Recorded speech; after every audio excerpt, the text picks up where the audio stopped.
we are back, and it's time for the Triple Threat Podcast. I am DJ Shockley. My man Scotty D, as usual, will be joining me to talk a lot of good things on the show today. Before we get going, let's talk about Snappy that makes homes happy. We love Snappy for being a proud sponsor and for us providing electrical, plumbing, heating, and air services to all of Metro Atlanta. They give you lifetime parts and labor, locally owned and operated, so let's support them as they support everybody as well. Hey, you want to give them a call, here's the number. Write it down. Do it. 770-424-SNAP.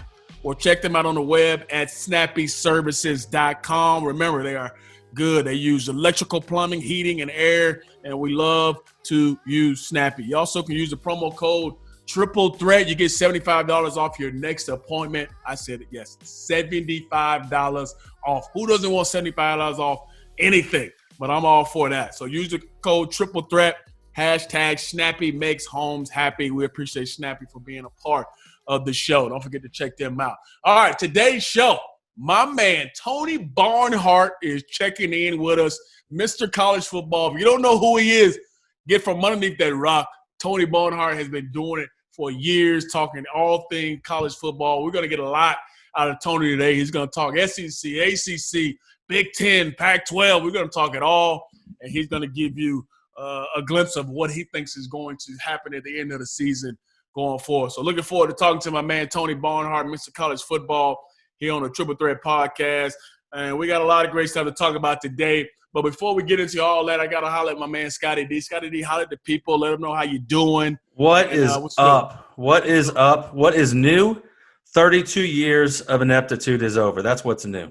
Hey, Scotty D, I ain't asked you about that yet. You already bringing that up. Well, come on. Talk about your freaking Dodgers. Go ahead. I'm going to give you the floor. What else am I to think about? We're not even going to start with the college football, NFL. We're going to go straight to the Dodgers. Congratulations to your Dodgers. Man. I'm going to go ahead and say that. Congratulations. I was watching it. It was pretty cool. It was fun to watch that series. With that lineup, y'all should have won. That's all I'm saying. That's true. That's true. No doubt about that. There's some good lineups out there, though, too.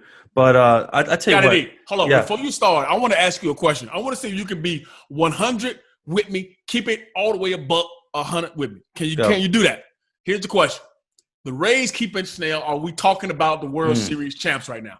If they keep him in the ball game that's the question. He had to come out at some point. But, at some point. No, but it led directly to a double off the wall, putting him in at second and third with no outs. So, yeah, it absolutely made the difference. The guy was dealing. He was unbelievable yesterday. Yeah, the fact that when they take him out the game, your best player, Mookie Betts, looks at his bench and starts smiling. That tells you right there, he's like, thank God, yes, thank you, he's gone. This guy won the Cy Young Award 2 years ago, I believe, and he was banged up. He got hurt last year, so he'd been working back. So he hadn't worked deep into games, but he was only 73, 74 pitches in. It was crazy move. Crazy move. How nervous were you watching the game? I was pretty nervous. The last couple innings was pretty nerve-wracking. I'm glad it didn't get to a Game 7. I would have enjoyed it. It would have been exciting and thrilling. Well, if it had gotten to a Game 7, we'll talk about that in a minute. But I think the Game 7 probably wouldn't happen till next week or something. Yeah. Because, you guys had a little issue with our man Turner right there at the end of the ball game. But hey. Other than that, man, anything else you want to talk about your Dodgers before we move on? No, just congratulations to Clayton Kershaw. I mean, the guy. Sense of relief on his face, wasn't it? Oh, yeah. I mean, the guy. I know a lot of people give him a lot of grief about his playoff record, which I don't think it's as bad as people think it is. But he really, I'm really happy for him. And and there's only a couple guys that have been there for a really long time. Justin Turner, because they got a lot of young players, so they're going to be around for a while. But no, I mean it's exciting. Like I told you earlier, when I was 14 years old in 1988, I certainly didn't think I would be 46, married for 17 years, 3 kids before I saw it again. So it's exciting. We've all been there. We're seeing one of our teams win it. Well, most people have been there when they see teams winning a championship, and it's exhilarating. Shout out to the Dodgers, man. Obviously, the big news coming out of the World Series was Justin Turner was notified late in that game, 7th, 8th inning, I believe it was, that he had COVID and he had to take himself out of the ball game and be quarantined. But the biggest news was your Dodgers win the game, they're celebrating, and then here comes Justin Turner on the field. Yeah. Sometimes with the mask, sometimes without the mask, and he has COVID. Like, to me, I'm gonna be honest, and I think everybody, if they're honest with themselves, if you get the opportunity to do something that you never have done ever, and this may be the last time you get a chance to do it, like win a World Series, and you want to feel the emotion of being out there with your teammates, I think a lot of people would have did exactly what Turner did. Now, it was bad. We know it all was bad. He shouldn't have been out there. He's putting a lot of people in danger.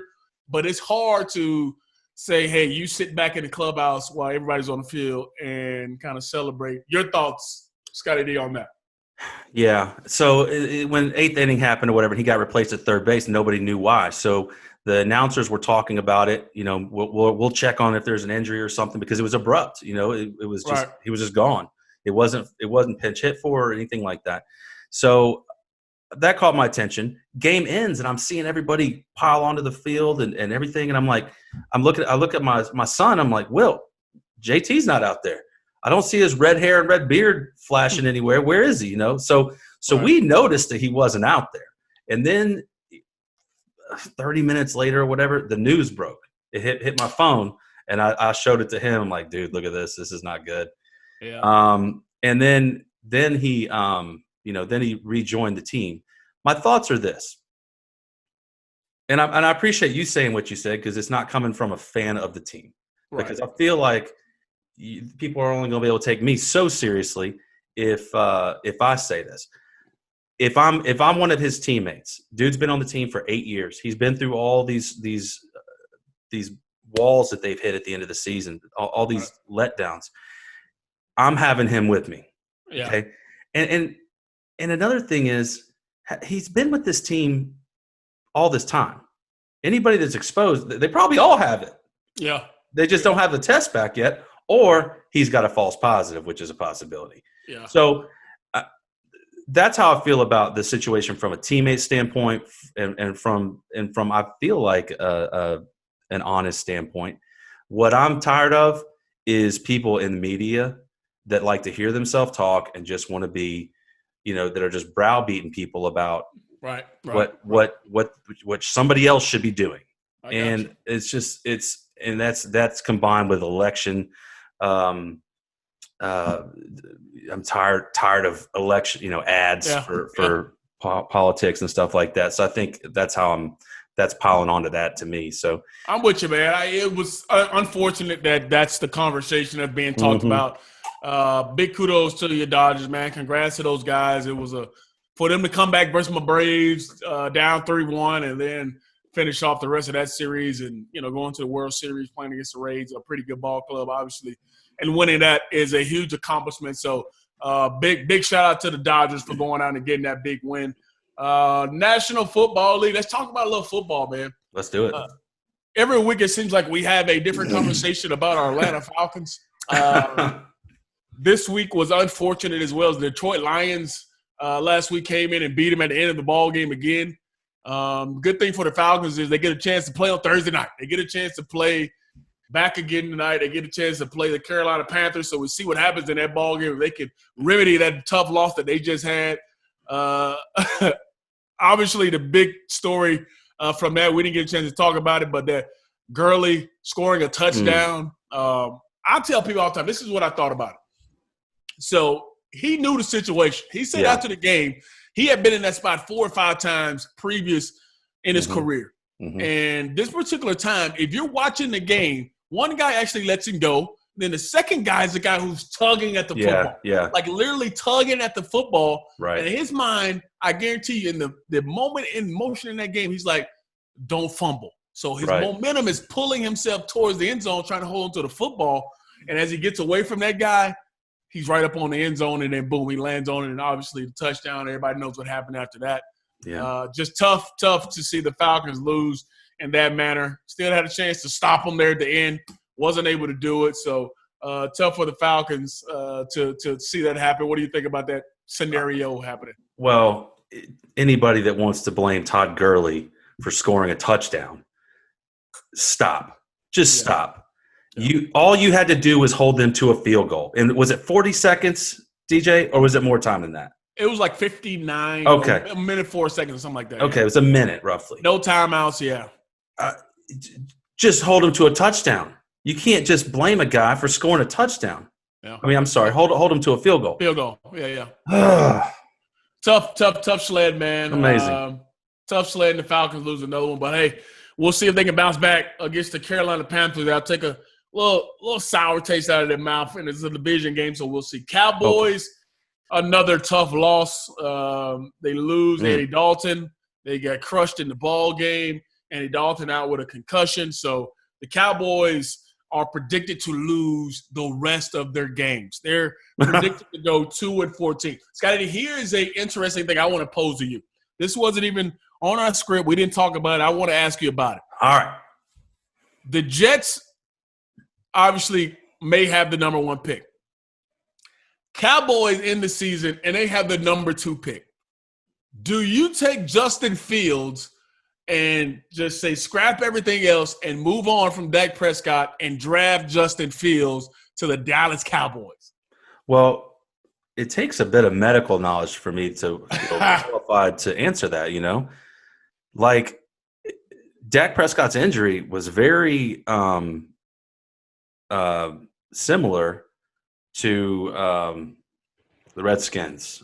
Theismann, yeah. No, Smith. Alex Smith. Oh, yeah, Alex Smith. John and Brian. Yeah. Very similar to that. So if I knew I was getting that kind of comeback, I might think about it. But if the prognosis for his recovery is 100%, hell no. Okay. Pay Dak, get him back. I mean, I don't know if he'll even be able to play next year, though. You know, I mean that could be a debilitating injury. Looked like it.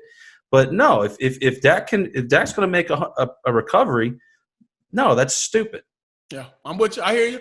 It's gonna be interesting though, because if the Cowboys continue down their road, it's gonna be a lot of conversation on do they get another quarterback. Obviously, you have Trevor and at the top of that list, and a lot of talk about Trevor coming out this week saying he doesn't know. Maybe he'll come back. Maybe Trevor better stop lying. Trevor better go to the NFL and go get that money. That's silly. There's no reason for you to go back to college when you're the number 1 overall pick.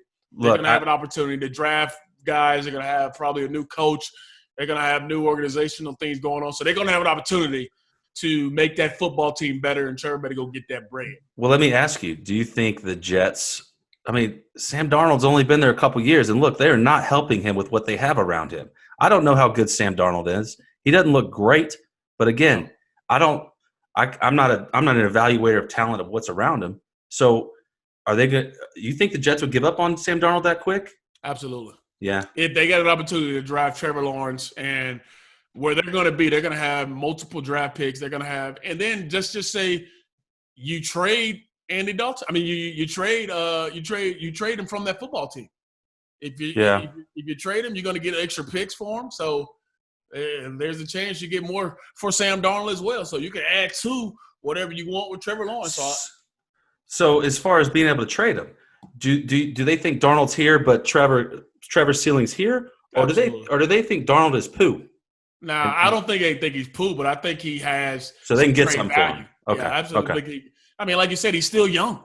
Yeah, and he's played some football. Just been on a bad football team. Give him a chance to play on a good football team. So he's not. This isn't a Josh Rosen situation. No. I think if you got a chance to draft Trevor Lawrence, you go with Trevor Lawrence. All right, other big games coming up this week. We talked about Atlanta and Carolina. You got the Raiders taking on Cleveland. Cleveland had a big win last week. Came back and beat Joe Burrow. Battle of 2 number 1s last week.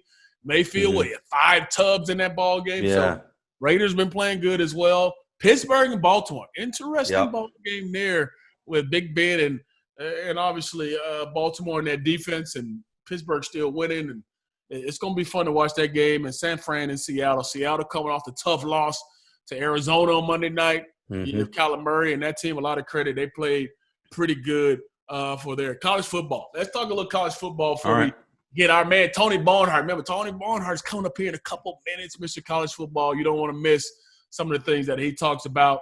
Wisconsin drills Illinois 45-7. Ohio State 52-17 over Nebraska. Justin Fields, who we were just talking about, nearly perfect in that ball game, had one incompletion, and that was a catch in the end zone that dude should have caught, so he could have been perfect in that ball game. Indiana upsets Penn State, which I thought was a big ball game, 35-36. So a lot of things going on in college football. What are some big things you're looking for this weekend in college football, Scotty D? Well, obviously my biggest point of interest is how Florida's going to how they're going to return after being out of commission for 2 weeks. I am not optimistic about this game just because I know that Florida has a superior talent, but I just think that not being able to practice for 2 weeks, that's going to be significant, don't you think? Yeah, that's going to be tough, man. And they got Missouri coming in there who has won their last couple of ball games, playing really well. Got a young quarterback in Connor Bazelak. Got a good run game in Roundtree and Beatty. I mean, they got some dudes who can get after a little bit. It's going to be interesting to see how Florida returns. I mean, they're going to be a little rusty. They have to be rusty. You being off 2 weeks. They weren't able to even go to their facility. They weren't able to work out. There's only so many things you can do on Zoom. So Florida is right back into it this week. It's going to be interesting to see how that team comes back. And the defense hasn't been good to start this year. So we'll see what happens. Georgia takes on Kentucky at noon. Georgia had the bye week last week. Kentucky got dismantled by Missouri last week. I think they only had less than 300 yards of total offense, maybe even less than that, 135 yards or something. So Notre Dame and Georgia Tech. Notre Dame looking to stay afloat in that conversation of who's the top 4 teams in the country. Texas and Oklahoma State, and then we already mentioned Ohio State. They're going to take on Penn State. Yeah, see that one. What do you think happens in that ball? I mean, Penn State just lost to Indiana, but these rivalry games bring out the best in people. Yeah. Do you think Penn State has an opportunity to beat Ohio State? I'm gonna say no, just because I know it's easy and safe. It's the chalk pick, but no, I don't think so. But I hope they can. I hope they can. For a couple years now, I feel like Ohio State they haven't really been challenged by a good team. Right. Okay. Yep. They've tripped up against Northwestern. They've tripped up. I can't remember who else beat them. They've lost a couple. Maybe it was Indiana also. They've tripped up a couple times the last few years, but for the most part, when they play another ranked team, they within their conference, I'm saying, they've handled their business. Yeah. All right. A lot of good stuff going to happen in college football. One other news and noteworthy thing I thought was pretty cool is College Game Day will be live from the Masters in a couple of weeks. I thought that was pretty cool. Yeah. College Game Day would be on the sacred grass of the Masters down in Augusta. So this is the one time I wish I was on College Game Day just to be able to go and take in Augusta down there. So it should be fun, should be interesting, man. A lot of things to look forward to this weekend. But up next, Mr. College Football himself joins the Triple Threat Podcast. Tony Barnhart joins the show next.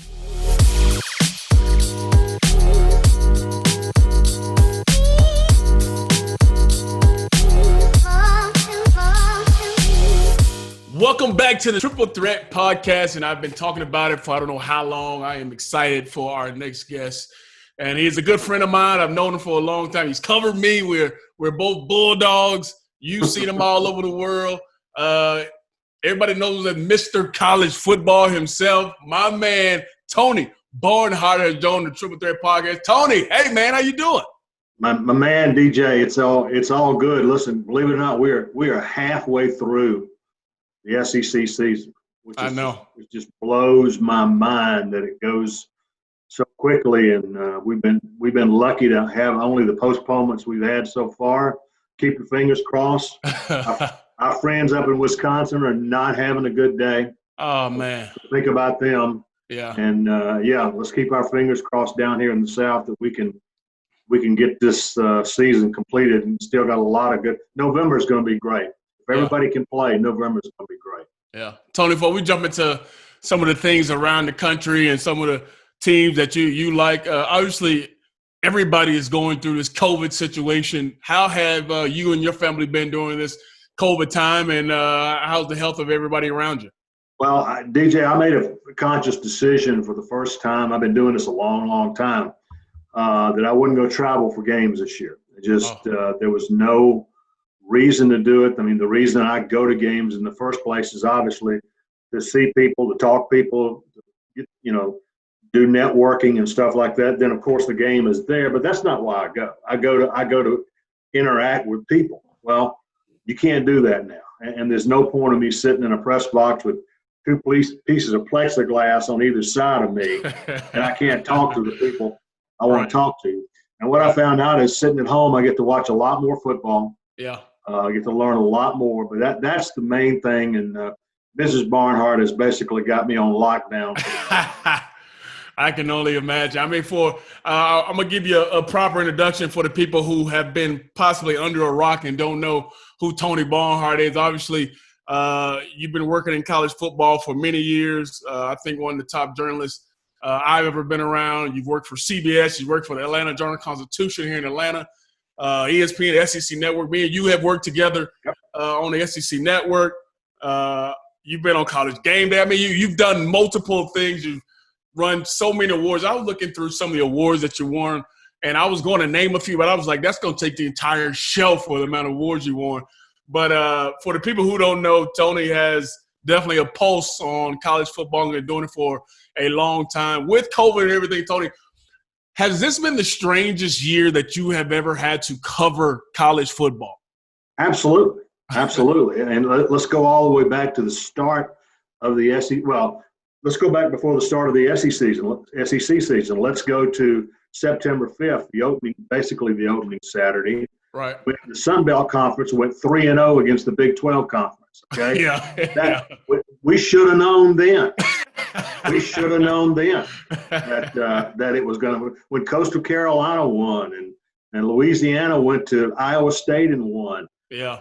We should have known it was going to be strange. And then the SEC season starts on the 26th, and all of a sudden Mississippi State and Mike Leach throw for 8 million yards against LSU, and we're going, what in the world is this? And they hadn't won a ball game since, and guys are bailing on Mike Leach coming and going. So, it has absolutely been the strangest season I've ever been a part of. And you know what, guys? DJ, people told me said it is going to be strange. It's going to be different. Everybody's going to have to be flexible. Yeah, you're going to have to be able to adjust, and that is exactly the way it's turned out to be.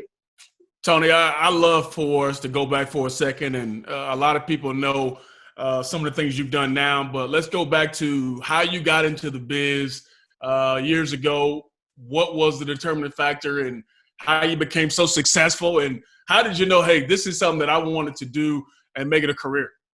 Well, when I came out of high school, I wanted to do one of two things. I really thought I wanted to be a football coach. I played football in high school. I was small, but I compensated by being exceedingly slow, and so I wasn't gonna play college football. But I love football. I love my coaches, and thought about doing that. But I started at Georgia Southern. Not a lot of people know that. I started there, and had an opportunity one day to cover a basketball game and write a story about it. And once I saw my byline in the newspaper, I was absolutely hooked and decided that's what I really wanted to do. I love sports. I love to write. And so I could write about sports. And so then I transferred to the journalism school at Georgia, Henry W. Grady School of Journalism, Grady College, one of the best in the world. And that's where I wanted to go, and that's where I got my training. I started the day after I graduated from Georgia. I started at a small newspaper in South Carolina. I was there for 9 months. Mm-hmm. Went to Greensboro, North Carolina for 7.5 years, and the goal was to get back to Atlanta, where my wife and I are basically from, and wanted to go to work for the Atlanta Journal-Constitution. That finally happened in 1984, and I've been here ever since. And they said, well, you better learn something else other than to write, because newspapers may not last forever. And that's when I got into radio and TV. Man, that is pretty awesome. I tell you, the career you've had, the things you've done and continue to do is pretty amazing. I remember when we used to do our show on the SEC Network, and we used to have our own. You used to have your own segment every week, and it was called Tony Talk To. And that's I think one of the most remarkable things is, I mean, we used to come to the meetings and you would say, yeah, I talked to this person. I talked to this person. I mean, the relationships that you have built over the years, who are some of the most memorable people or most memorable stories that just sticks out for you, throughout all this time? Well, it really goes all the way back to Georgia when I was a student there. Claude Felton became a friend of mine actually, he became a friend of mine at Georgia Southern where he worked, and we both sort of transferred to Georgia together when he did that. And of course, Coach Dooley. I got to know Coach Dooley when I was an undergrad at Georgia. And then over the years, SEC commissioners like Roy Kramer and Mike Slive, coaches like Steve Spurrier, and on and on and on and on. I tell journalism classes, DJ, all the time, I said, look, it doesn't matter what business you're in. You can be in the journalism business, the aluminum siding business, the printing bit, whatever business you're in the people business. Right. And building relationships is one of the most important things you can do, and which is why all my career I've done. I've traveled during the spring and summer, except for this year, of course, just to go to campus, sit down with coaches, and you don't have any agenda. You're not working on a story. You're just sitting there talking to him, and he's talking to you. And that has proven to be a very effective method of doing it over the years. It's about building relationships, because sooner or later, you're going to have to get somebody on the phone, and it's going to be really important. Right. And if you've laid the groundwork, they're going to call you back. Right. If you haven't laid the groundwork, they're not going to call you back. Yeah, I think that's probably one of the most valuable lessons I think that I learned throughout my career was the value of relationships. And people always, used to ask me, why did I stay at Georgia and, all this kind of stuff. And I said, the people that I met, the relationships that I built, the relationship that I made with you. I mean, I go back to the many times we've had conversations, the many times that, we've talked.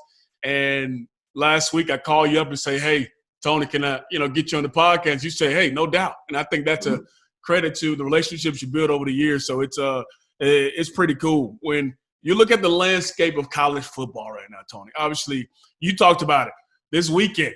We already got one Big Ten team, two Big Ten teams who got to cancel or postpone their game this weekend.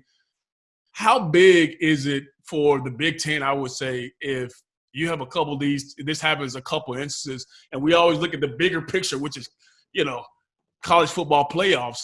How much will this hurt the Big Ten because everybody thought Wisconsin could be one of those teams that could be there at the end. How does this affect the Big Ten and Wisconsin primarily in this league? Well, here's the deal, DJ. It's critical for the Big Ten because of their late start. They just started last week. Because of their late start, they have no margin for error. Right? You can't make up any games that you lose. There's no place to do it. The SEC, meanwhile, started on September 26th. Everybody has an open date right about now, 4th, 5th, 6th week.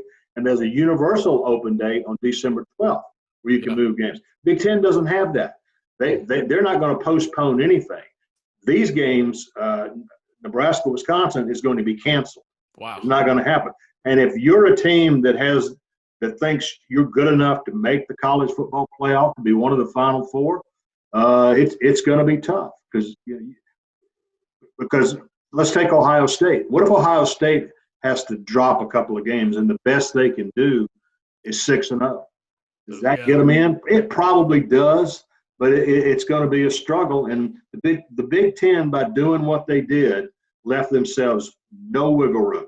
They've got to play all their games. That's a big point, because I think if the committee looks at the college football playoff and says, hey, we need an X amount of number of games to say this team is valuable to play in the college football playoff, what would you say that number would be? Would you say it'd be 6? Would it be 7?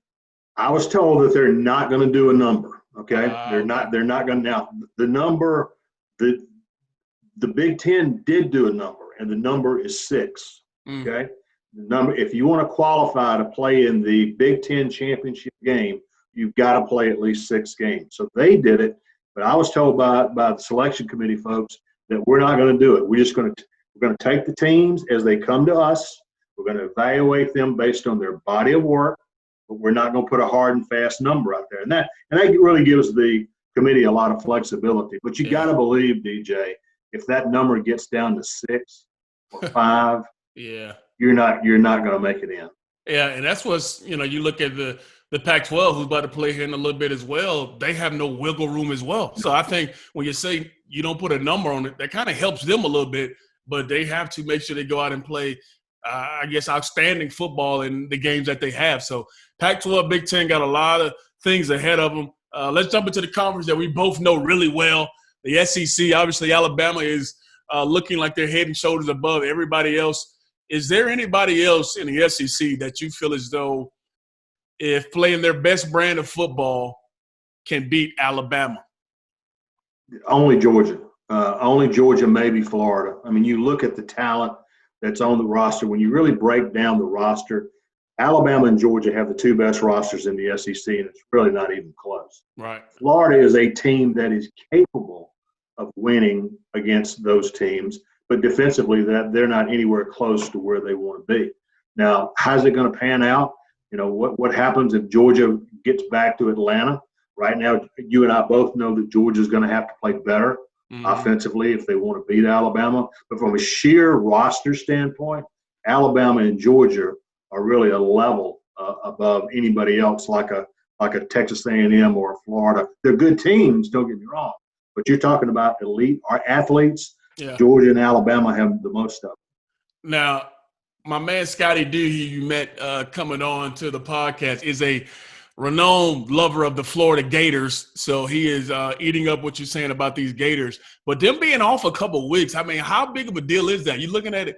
You got Missouri, who they're about to play. Missouri's coming off 2 big wins. They're feeling good about themselves. They got that young quarterback that's playing well. Defense is starting to play a little bit better. Should Florida be on alert this weekend playing against Missouri? Well, for those 2 reasons. Number one, the Gators are going to be rusty. There's no way you can be off this amount of time and not be rusty. Yeah. And the other thing, Missouri's playing with a lot of confidence. I mean, they didn't just beat Kentucky last week. They really – it was like 400 yards of total offense to 100 something. They absolutely dominated that game.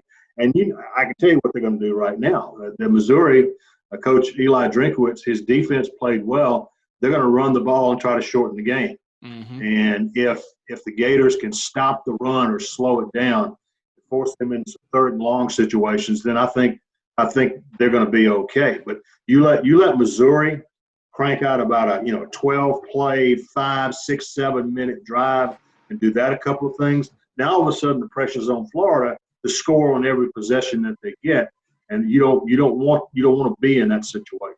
Yeah. Let me ask you about those Bulldogs. Obviously, the big question with them, defense is really good. We've seen them know they had a hiccup versus Alabama.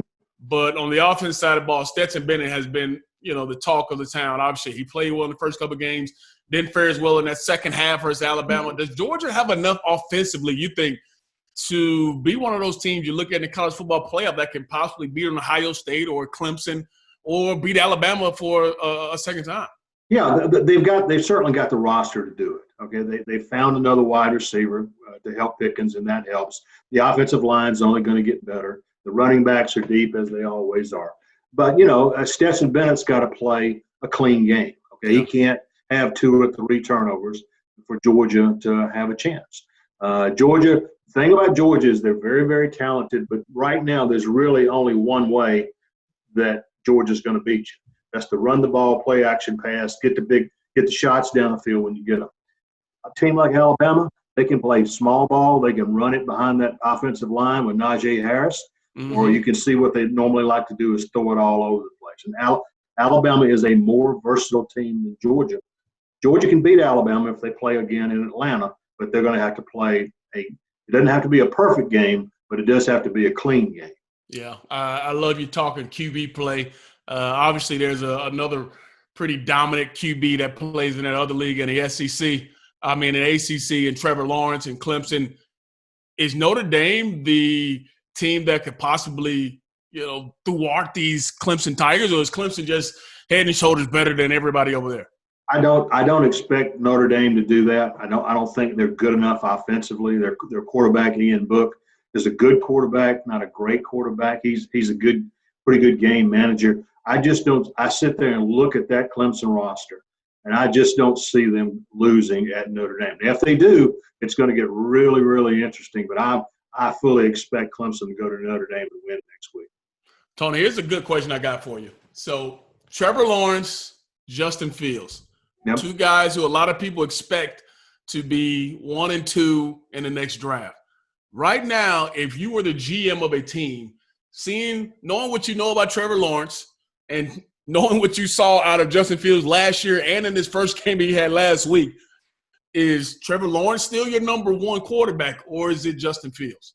I love what Justin Fields does and the pressure that he puts on the defense. And if I'm a college coach, he's the guy I want running my offense. But if I'm an NFL general manager, I look at the skill set of Trevor Lawrence and say, this is what I need. Either one, both of them are going to be great NFL quarterbacks. And obviously, Justin has better wheels. But Trevor moves it pretty good as well. But yeah, if I had to make a choice between those two in the NFL, I would go with Trevor Lawrence. All right. I was looking at something you said on Twitter the other day. You was talking about Hugh Freeze and what they're doing at Liberty. There's always a couple surprise teams that you look at throughout the year. Is that Liberty and Hugh Freeze and what he's done? And you talked about where he came from to where he's at now. Is Liberty one of those surprise teams? And if that's so, what are some other teams that you look at and say, hey, you guys need to keep an eye on them?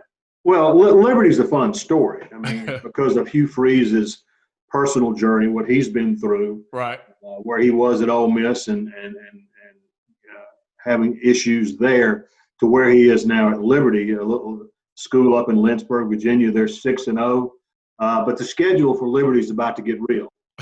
Next week they're going to Virginia Tech. Oh. They go to North Carolina State, and they're a FBS independent. They had a late addition to the schedule this year, Coastal Carolina, who's now number 20 in the nation. So I think things are going to get real for Liberty here soon, but it's still a great story. There are certain teams you have to keep an eye on, whether or not they can get like the group of 5 team. Can they at least get into the discussion for one of the 4 playoff spots? And you're looking at a team like Cincinnati.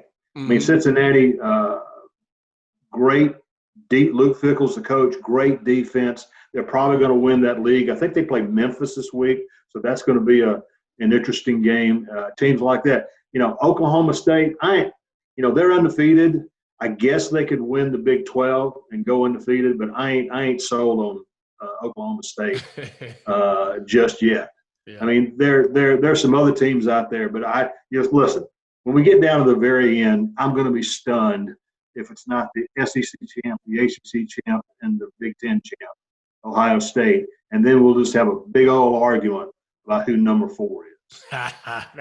That's going to be real interesting there. There's going to be a lot of teams with their hands up in there like we deserve that 4th spot, and possibly even another SEC team in there as well.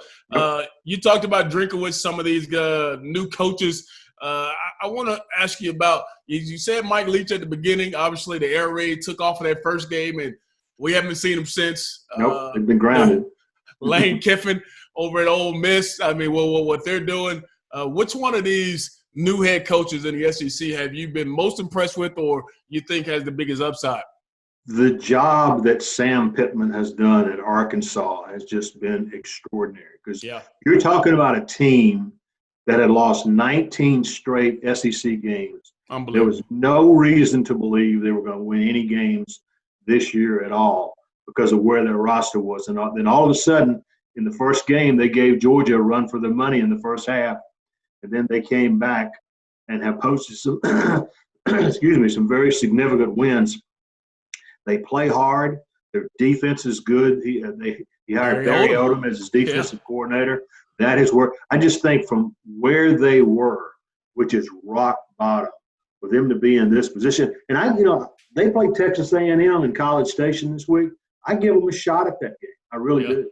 Yeah. That's a funny – you bring up Texas A&M. Texas A&M, I think, has one of the more favorable schedules down the rest of this road. And they're one of those teams that at the end of the year could possibly be sitting there 9-1 with Auburn hasn't looked really impressive. LSU has had their ups and downs here, but Texas A&M and Jimbo Fisher, everybody thought coming into this third year, would this finally be the year for him and Kellen Mond? Is Texas A&M possibly a team that everybody could talk about at the end and say, hey, they could be that fourth team without even playing in the SEC championship game like we saw Alabama do a few years ago? Well, here's the schedule right here. Obviously, they lost to Alabama by Right. big. They got Arkansas this week at home. They go to South Carolina. That's a winnable game. They go to Tennessee. That is certainly a winnable game. Yep. Ole Miss at home, LSU at home. Yep. Winnable game, and finally finish it off at Auburn. I think that's a winnable game. So, yeah, it would be, Alabama in 2017, Alabama went 11-1 and did not reach the SEC championship game. Auburn was there. Yeah. And so, that will be a big argument if we get to that point. It's like, who's better, a 10-1 A&M team who only lost to Alabama, a 10-1 Notre Dame team who only lost to Clemson? I mean, it's gonna be quite an it's gonna be quite an argument for that fourth spot. And then it comes into how they played in that ball game, how they look, the score, all that kind of stuff is gonna matter. For sure. I mean, it's going to be interesting to see. I mean, all these guys have played really good football up until this point, and you never know in the SEC schedule what's going to happen. Tony, I'd love to go back and ask you about some of these coaches you've had to cover over your tenure. You've had the unique opportunity to be able to sit in rooms with these guys, and they open up to you like they open up to nobody else. If there is a story or there's a coach that you probably enjoy talking to the most, who would it be? Oh, there's several of them, but I always go back to Coach Steve Spurrier. Yeah, I'll tell you a funny story.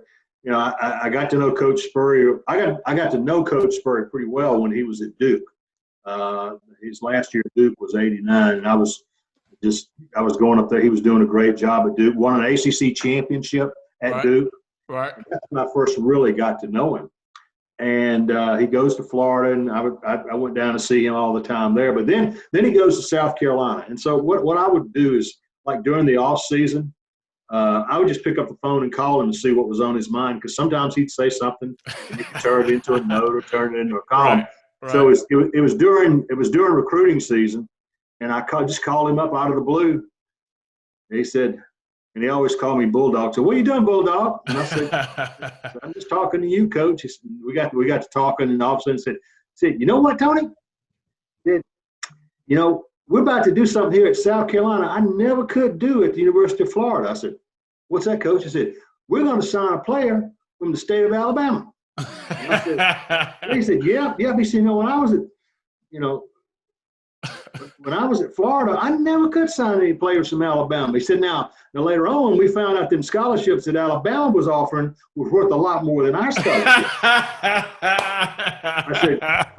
I said, that's pretty good, Coach. I said, can I write that? He said, yeah, go ahead and write that. He didn't mind ruffling a couple of feathers here and there. I always remember the antics he used to have before he played Georgia. They would always have a couple guys out, so we loved playing them early. I mean, Spurrier always gave some really cool stuff. I mean, it's fun to talk to him.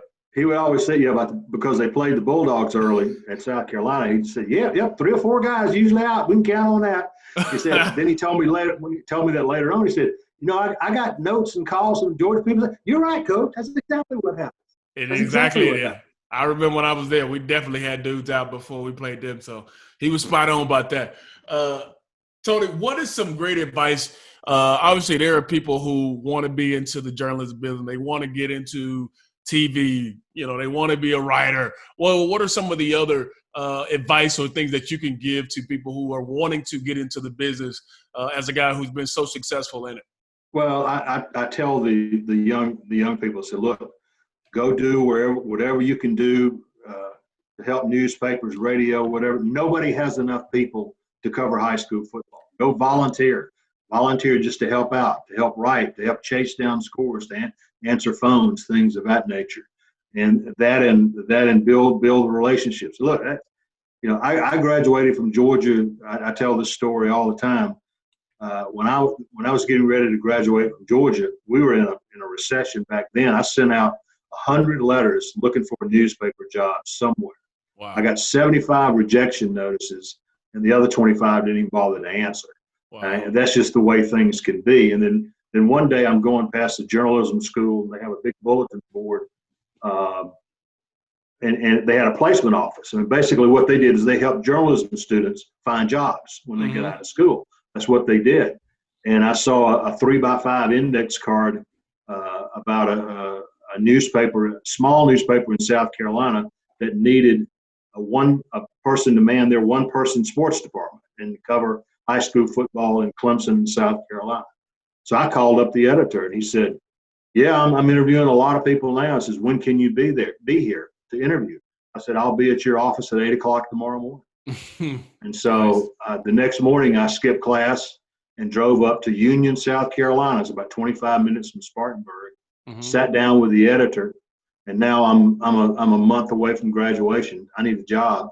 Right. And he interviewed me for about 2 hours.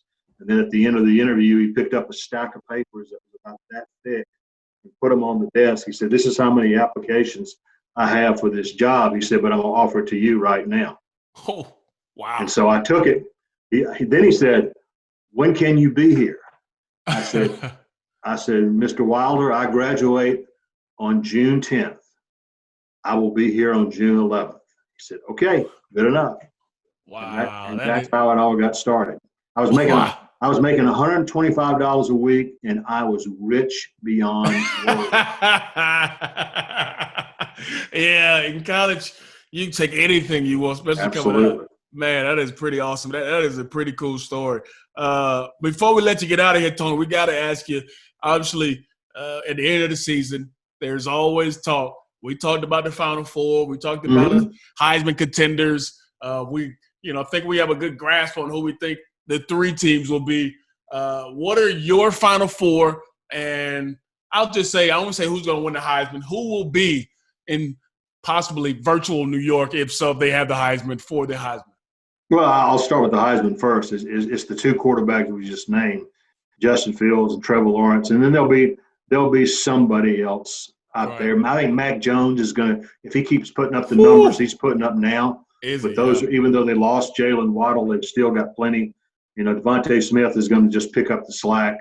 Bolden, And so I think those three guys are definitely there. Maybe a Chuba Hubbard if he goes for 2,000 again or something like that. It's about who's going to win it is we won't know that until November. And so I think that's what the fourth. I mean, I can give you a scenario where the SEC gets two in. Okay. Georgia, Alabama run the table. Georgia beats Alabama in the SEC championship game. Both teams are 11-1. Both get in. Yeah. Okay. I can give you an ACC scenario.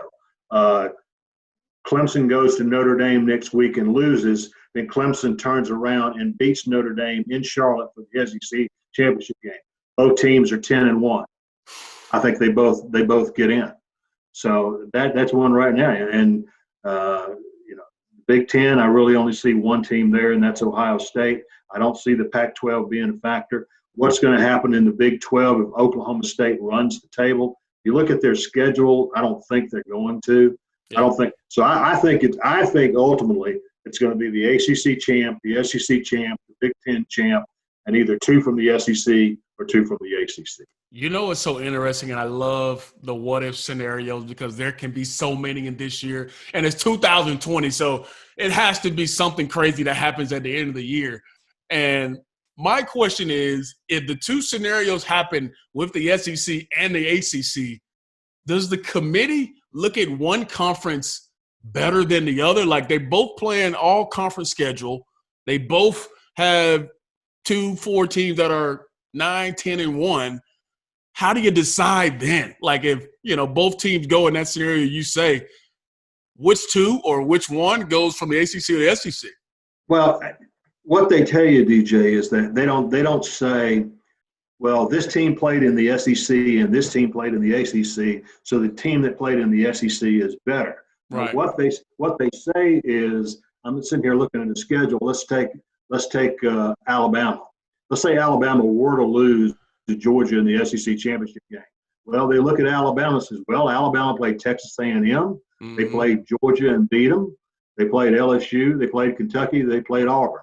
Mm-hmm. And then they'll look at who – it won't be like they played in the SEC, but they played these 6 quality opponents, and the other team played these 4 quality opponents. Gotcha. And it's basically how you rate those teams that they play.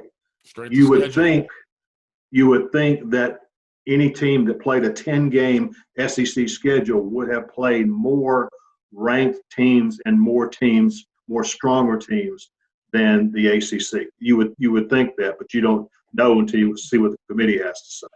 Tony B, man, you have been awesome. It's a reason they call you Mr. College Football, man, to talk about every single conference, man. I appreciate you.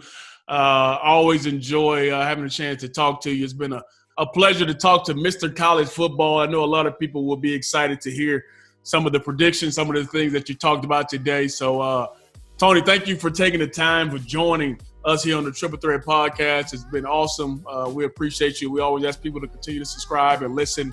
It's been pretty cool to have you here on the Triple Threat Podcast, Tony. All right, Shock. It's always good to be with you, my man. Thanks, Tony, man. Triple Threat Podcast is here. We just heard from my man, Tony Barnhart, Mr. College Football himself. We'll see you guys next week with another great guest, but this week was all Mr. TB. All right, TB, we love you, man. Appreciate you.